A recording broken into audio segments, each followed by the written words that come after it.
I want to urge the young people of Meru.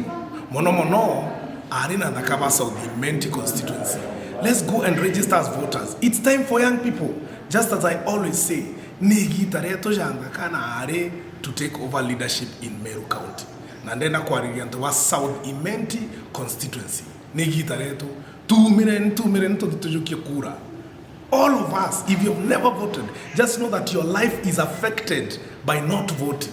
By voting, we are going to have a change. So this time to Kwamberia registration of voters, 4th of October, let's go and pick the voters card.